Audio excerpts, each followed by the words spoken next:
Quality. Recently, Stevenson brought his message to some local school children in Birmingham. Our Kimberly Gill was there and has more. And his basic message is that all of our survival is tied to the survival of everyone else. And because of that, we must treat every human being with fairness and justice. You're never too young to actually do something to stand up for the rights of other people. Students at the Roper School in Birmingham appeared eager, listening to human rights lawyer Bryan Stevenson give a lesson in what he says must happen before America can truly thrive. His message? America has to come to terms with its history of injustice and discrimination. There are communities in Michigan that were settled in direct response to terrorism in the American South.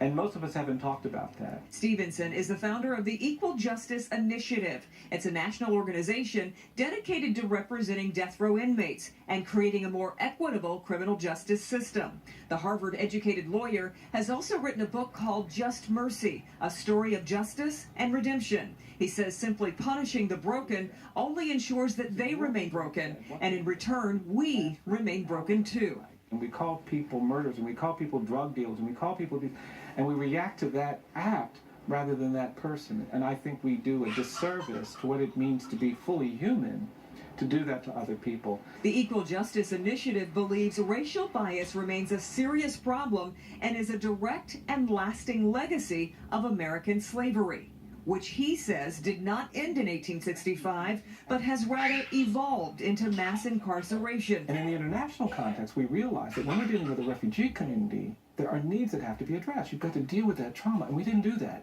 for black people in Detroit and Chicago and Cleveland. And because we didn't do that, these communities weren't threatened with lynching, but they were segregated into urban ghettos, and they were marginalized, and their needs weren't met. And that has continued to be true for a very long time. And so now we have to understand that this legacy, this history, is part of the story of what it means to revive a community like Detroit. How do you explain this to children? I don't think we help our children become adults that can cope with the complexity of the world by shielding them from that complexity. While the subject matter might make some audiences uncomfortable, it seemed to resonate with many of the students. You know, I'm not of color. I don't have the same experience with injustice as, you know, a lot of my friends do.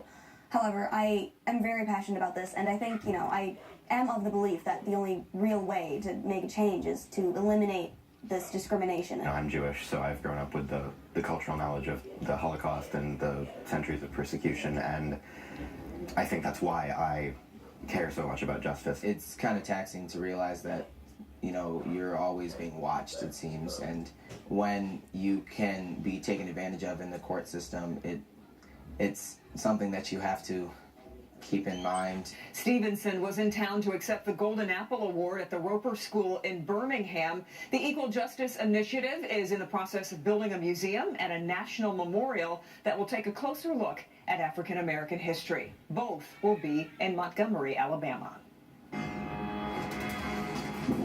And we want to get you back to that breaking news on I-3.